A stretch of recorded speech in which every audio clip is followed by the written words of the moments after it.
Hello दोस्तों, मैं आशुतोष कुमार। आप देख रहे हो सबका नॉलेज यूट्यूब चैनल।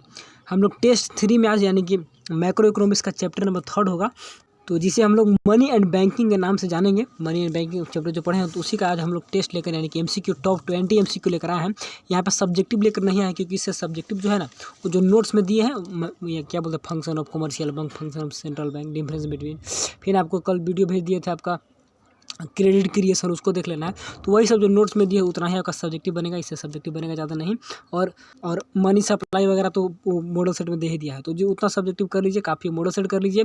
उसके बाद जो पीडीएफ है जो उसको देख लीजिए, वहाँ से डिफरेंस वगैरह फंक्शन वगैरह मनी का सब दिया हुआ है, तो आपका काम हो जाएगा। और एक अगर न्यूमेरिकल टाइप का देता है तो आप मनी मल्टीप्लायर है, फिर क्या बोलते हैं उसे, मनी मल्टीप्लायर क्रेडिट क्रिएशन अगर देगा तो उसको देख लेना होगा। तो उसका वीडियो अलग से सेपरेट बना दिए हैं, अगर नहीं देखो तो सर्च कर लीजिएगा। और सबका knowledge credit creation money multiplier तो मिल जाएगा बस। तो सब्जेक्टिव के लिए उतना ही काफ़ी है, हो जाएगा। ठीक है, मॉडल करना है, बाकी नोट्स करना है, बाकी अगर देगा तो उसको करिए, नहीं तो कोई दिक्कत नहीं।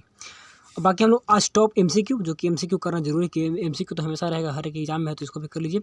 उससे थोड़ा सा पहले हम लोग आज का मोटिवेशनल लाइन को देखेंगे, और कोई दिक्कत होगा तो कमेंट जरूर करिएगा। ठीक है, चलिए। तो ज़िंदगी में अंधेरेपन से कभी मत घबराना, क्योंकि तारे अक्सर अंधेरे में ही चमकते हैं। बस आपको परेशानी है, कठिनाई है तो टेंशन नहीं लेना है, काम करते रहिए। एक दिन आपका रिजल्ट जरूर उजागर होगा, जरूर नाम करेगा और रोशन लाएगा। तो इसी के साथ हम लोग फर्स्ट सवाल, लेट्स स्टार्ट। प्लीज़ लाइक कर दीजिएगा। और इसी के साथ हम लोग फर्स्ट सवाल देखते हैं। चलिए, क्या बोल रहा है कि which of the following note, थोड़ा सा बनाने का कोशिश करिए, क्योंकि आपको पढ़ा दिया गया, रिवीजन करा दिया गया। ठीक है, मैं तो बताता ही चलूँगा, इसको टिक आउट करके टेलीग्राम पर भी सेंड कर देता हूँ, लेकिन थोड़ा सा बनाते चलिए और मैं फिर जवाब देने का कोशिश करूँगा। क्या बोल रहा है कि which of the following are not a limitation of barter system. Barter system का लिमिटेशन यहाँ पर कौन नहीं है, याद रखिएगा। नोट लगा दिया है तो नोट पे ध्यान देना, लिमिटेशन कौन नहीं है। तो डबल कॉन्सिडेंस ऑफ वांट्स, ये तो है। ठीक है ना। लीगल एक्सेप्टेबिलिटी, यानी कि हर कोई इसको एक्सेप्ट कर सके। और स्टोर ऑफ वैल्यू, या फिर स्टैंडर्ड ऑफ डिफरेंट में। तो यहाँ पर सब है, लेकिन आपका ये नहीं है, ये आपका नोट में आ जाएगा। ठीक है ना। लीगल एक्सेप्टेबिलिटी नहीं है, कानूनी रूप से इसको कोई एक्सेप्ट नहीं कर पाया। ऑप्शन नंबर बी आपका करेक्ट होगा। ठीक है, चलिए। SLR CLR सब स्टार्टिंग में पढ़ाए थे कल, पिछला नोट्स में तो नहीं था, लेकिन इसका जो SLR CLR जो है ना, उसका स्क्रीन फोटो खींच के टेलीग्राम पर सेंड कर दूंगा, आप देख लीजिएगा उसको। ठीक है, तो SLR CLR सबको देख लेना होगा। तो क्या होता है, विथ SLR इंक्रीज हुआ। ठीक है, ऑक्सीडरी लिक्विड रेशियो जो होता है, लिक्विडिटी रेशियो, वो अगर बढ़ा दिए तो flow of credit in the economy में क्रेडिट का फ्लो क्या होगा, पैसा कितना बढ़ेगा घटेगा।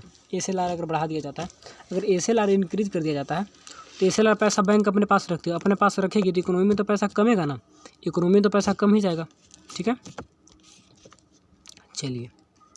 इन order to correct the situation of deflation, deflation के सिचुएशन को करेक्ट करना है तो उसके लिए क्या करना होगा। ठीक है, डिफ्लेशन यानी कि मंदी का सिचुएशन है मार्केट में, तो RBI क्या करेगी, सरकार क्या करेगी। तो RBI जो करेगी वही सरकार का काम होता है। तो RBI दोनों तो एक ही पार्ट है एक तरह से। चलिए, क्या होगा, security are purchase by the commercial bank, security को खरीदा जाएगा कमर्शियल बैंक के द्वारा। ठीक है, अगर सिक्योरिटी खरीदती है, या फिर security sold by the commercial bank, commercial bank के द्वारा सिक्योरिटी को बेचा जाएगा। ठीक है, security are purchase by the central bank, central bank के द्वारा खरीदा जाएगा, या फिर security are sold by the central bank. तो हम लोग RBI की बात करें तो सेंट्रल बैंक का ही बात करेंगे, क्योंकि पूरा कंट्री में बात हो रहा है तो सेंट्रल बैंक ही काम करेगी। कमर्शियल तो यहाँ पर व्यापार से रिलेटेड रखती है। चलिए, तो इकोनॉमी का बात हो रहा है, डिफ्लेशन का बात हो रहा है, महंगाई का, इन्फ्लेशन वगैरह का बात हो रहा है, तो RBI का बात करेंगे। अब बात करते हैं कि security are purchase by the central bank. Deflation है, डिफ्लेशन यानी कि मंदी है, यानी कि मार्केट में पैसा है नहीं, तो मार्केट में पैसा पहुँचाना होगा सरकार को, या चीज़ RBI को। तो क्या करेगी RBI, अपना सिक्योरिटी को क्या अगर खरीदेगी, सिक्योरिटी को, सिक्योरिटी अगर खरीदती है तो क्या होगा, पैसा उसको देना होगा, पैसा मार्केट में जाएगा, तो मार्केट में जाएगा तो काम हो जाएगा, तो परचेज करेगी। तो ऑप्शन नंबर सी आपका करेक्ट होगा। ठीक है, अगर बेचेगी तो पैसा उसके पास आ जाएगा, तो ये तो मंदी तो पैसा आएगा नहीं। तो यहाँ पर सिक्योरिटी जो होता है, तो गवर्नमेंट से क्या करेगी, अपना सिक्योरिटी को RBI, security purchase by the central bank, central bank द्वारा सिक्योरिटी खरीदा जाएगा। ठीक है, सिक्योरिटी क्या होता है, इसे बाद में पढ़िएगा, डिस्कस करेंगे इसके बारे में, क्योंकि इसमें लिखा कुछ दस्तावेज रहता है, कितना पैसा उसका वैल्यू वगैरह उसमें रहता है, तो उसी से निर्णय होता है कितना पैसा देंगे, इतना पैसा लेंगे। तो सरकार से खरीदती है RBI, और खरीदेगी तो क्या होगा, जनता में पैसा जाएगा। जनता से कुछ प्राइवेट कंपनी से भी खरीदती है सिक्योरिटी वगैरह, तो पैसा मार्केट में किसी भी हाल में आना चाहिए, तो आ जाएगा, तो काम हो जाएगा। ठीक है, जब पढ़े होंगे सिक्योरिटी के बारे में तो जान ही रहे होंगे डिटेल में। चलिए, याद रखिए, पैसा मार्केट में भेजना है तो सिक्योरिटी खरीदेगी तो पैसा मार्केट में चला जाएगा। चलिए, SLR, ठीक है, अब मार्केट में कैसे जाएगा, तो सरकार से खरीदेगी तो सरकार पैसा मार्केट में डालेगी, या फिर प्राइवेट इंडिविजुअल कंपनी से भी खरीदेगी तो फिर भी मार्केट में जाएगा। लेकिन मार्केट में कैसे जाएगा, RBI तो देगी नहीं, तो सरकार को देगी, ठीक है, सरकार से सिक्योरिटी वगैरह ज़्यादातर खरीदा जाता है। चलिए SLR refers to SLR CRR, ठीक है ना। और एक और क्या होता है, कैश रिजर्व, स्टैट्यूटरी लिक्विड, एक होता है दोनों को मिलाकर एक होता है ना लिक्विडिटी, उसको क्या बोलते हैं, माइंड से निकल गया अभी। हाँ, कैश, स्टैट्यूटरी एंड एक लीगल होता है, 3 होता है, तो दोनों को मिलाकर लीगल बनता है। चलिए SLR refers to cash reserve with central bank, gold reserve with क्या है, बैंक रिजर्व ऑफ क्या है, अनकम्बर्ड सिक्योरिटी, या फिर ऑल ऑफ दीज। तो SLR क्या होता है, cash reserve with bank, bank अपने पास जो पैसा रखते हैं उसको SLR बोलते हैं, ठीक है ना। और जो जो देती है RBI को उसको क्या बोलते हैं, उसको CR बोलते हैं, कैश रिजर्व। और दोनों को मिलाने से क्या होता है आपका लीगल रिजर्व रेशियो, यानी कि LRR होता है। चलिए इसको बनाइए। टॉप 20 MCQ है, ज़्यादा है नहीं, ठीक है। बाकी MCQ आप तो मॉडल में पढ़े होंगे, पहले भी सब चैप्टर वाइज MCQ दे दिए हैं, पहले भी दिया हुआ सबको, ठीक है। तो रिवीजन में अलग से दे रहे हैं कुछ एक्स्ट्रा, सबका चैप्टर वाइज पहले भी दिया हुआ है। चलिए कह रहा है कि cash reserve of the commercial bank with RBI, ठीक है। कमर्शियल बैंक कहाँ RBI के पास रखती है, as percentage of their total deposit. तो अभी बता दिए क्या होता है उसको बोलते हैं हम लोग कैश रिजर्व रेशियो, ठीक है। रेपो रेट तो पैसा लेती है, और रिजर्व रेपो जिससे सेंट्रल बैंक उसको देती है पैसा जिस रेट पर, यानी कि कमर्शियल बैंक सेंट्रल बैंक को जिस पे देती है तो रिवर्स रेपो रेट, और सेंट्रल बैंक जिसको देती है तो ये होता है कमर्शियल बैंक देने का पैसा, तो उस पर रेपो रेट लगाती है। स्टैट्यूटरी लिक्विडिटी रेशियो, तो SLR तो अपना पास पैसा रखती है, आप करेक्ट हो गया। चलिए इसको बनाइए थोड़ा सा, ठीक है, वीडियो चल रहा है, चलिए इसको बनाइए। Commercial bank is that financial institution, क्या करती है, which accept deposit from the people, which offer the loan to the people, which creates money by way of demand deposits, या फिर which perform all these function. क्या होगा इसका, तो सभी को जानकारी होना चाहिए, सभी स्टूडेंट को पता होना चाहिए कि सारे काम को करती है, ठीक है। चलिए ठीक है, एक और थोड़ा सा डेंजर सवाल है, लेकिन आराम से बनाइए, बन जाएगा।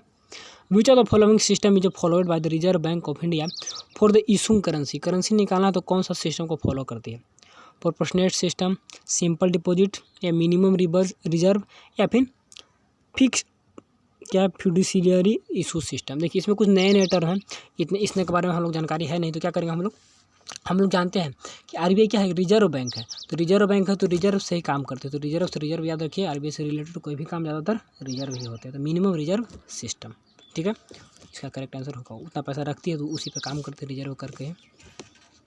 चलिए in India coins are issue by, याद रखिएगा, नोट्स किसी और के द्वारा एंड कॉइन्स किसी और के द्वारा।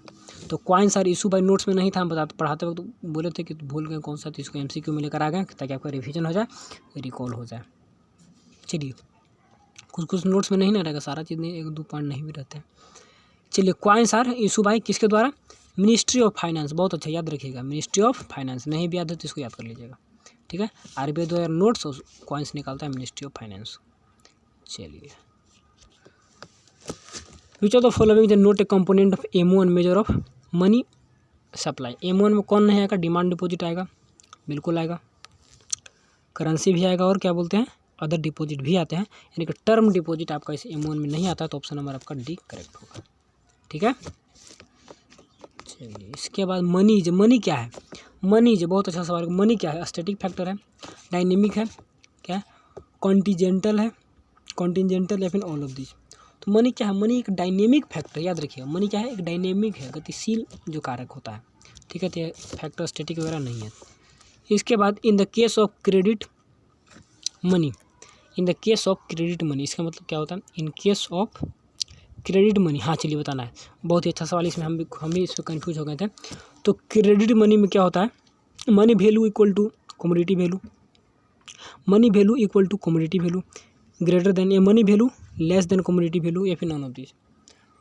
तो यहाँ पर क्या हो रहा है, क्रेडिट मनी, तो क्रेडिट मनी वैल्यू हमेशा ज़्यादा होगा कमोडिटी वैल्यू से, मनी वैल्यू ज़्यादा होगा, क्योंकि जो भी मनी का वैल्यू है, जो भी मान लीजिए 10 रुपया है, जिसे हम लोग जब क्रेडिट क्रिएशन करेंगे तो उसका वैल्यू बहुत ज़्यादा हो जाता है, 10 बढ़ के बहुत ज़्यादा हो जाता है, तो इसीलिए मनी वैल्यू उसका ज़्यादा हो जाता है as compare to commodity value. जब क्रेडिट क्रिएशन का बात करते हैं वही क्रेडिट मनी बोल रहा है, ठीक है, तो ऐसे करके याद रखिएगा तो याद रहेगा। चलिए इसके बाद money value is equal to commodity value in the case of, money value और कमोडिटी वैल्यू दोनों बराबर हो जाते हैं कब? क्रेडिट में तो क्रेडिट का तो उसका वैल्यू बढ़ गया, बहुत ज़्यादा हो जाता है ओवरऑल, लेकिन यहाँ पर आपका मनी भी बराबर होगा जितना money value is equal to commodity value है। यहाँ पर क्रेडिट का बात नहीं, कमोडिटी वैल्यू यानी कि कमोडिटी है तो जितना इसका वैल्यू होता है मनी का वैल्यू है, तो उसे हम लोग क्या बोलते हैं, नोट्स में भी आपका था, नोट्स में भी था full bodied money, full bodied money, ठीक है ना। तो इसको याद रखिएगा, फुल बॉडीड मनी, ठीक है। चलिए इसके बाद एक और सवाल है, एक और है। चलिए अगर नहीं भी आता तो कोई दिक्कत नहीं, सब सीख रहे हैं ना, जान रहे हैं तो कैसे कैसे क्या हो रहा है। Money that is issue by the authority of the government is called, देखिए गवर्नमेंट तो मनी इशू की जाती है उसे क्या बोलते हैं, उसको फिएट मनी बोलते हैं, याद रखिएगा, उसे फिएट मनी बोला जाता है, ठीक है। तो फिएट मनी के बारे में याद रखिएगा, जो सरकार इशू करती है, ठीक है। फ्यूडिलियरी होता है जो कि चेक वगैरह के रूप में जो हम लोग मनी देखते हैं तो उसको फ्यूडियली बोलते हैं। क्रेडिट जो जानवे करते हैं क्रेडिट क्रिएशन कैसे हो रहा है, और उसके बाद फुल बॉडी मनी के बारे में जानेंगे। और क्रेडिट में जो क्रेडिट क्रिएशन जो पैसा है वही ना, क्रेडिट मनी, तो इतना कुछ था। जिसमें और किसी में डाउट होगा तो गूगल वगैरह सर्च करके एक एक को आराम से देख सकते हैं, पढ़ सकते हैं, ठीक है। चलिए बार्टर सिस्टम, बार्टर सिस्टम क्या है ये तो बता दीजिएगा, बहुत ही सिंपल है बार्टर सिस्टम। एक्सचेंज फॉर, और पूछेगा ही बार्टर सिस्टम पूछता है, याद रखिएगा। तो exchange of foreign exchange, exchange of foreign exchange नहीं, exchange of goods, exchange of money, exchange of trade, क्या होगा barter system, exchange of goods. बहुत अच्छा। चलिए one drawback of barter system, या बार्टर सिस्टम एक ड्राबैक यानी कि कमी आपको बताना है। Lack of trust, lack of confidence of funds, lack of goods, lack of double confidence of funds. इसका कमी क्या है बार्टर सिस्टम का, लेक।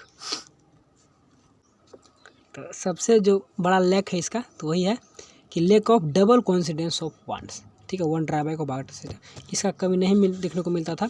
दोनों व्यक्ति जब राजी होगा तभी, इसीलिए उतना काम नहीं करता था, आज तो और नहीं काम कर पाएगा, ठीक है। तो lack of double confidence of funds. चलिए the process of money creation और क्रेडिट क्रिएशन, ठीक है, इज डन बाय, किसके द्वारा, commercial bank, world bank, central bank या फिर रूरल बैंक। तो हमेशा क्रेडिट क्रिएशन किसके द्वारा होता है, कॉमर्शियल बैंक के द्वारा। और क्रेडिट कंट्रोल किसके द्वारा होगा, वो आपका होगा आरबीआई यानी कि सेंट्रल बैंक के द्वारा।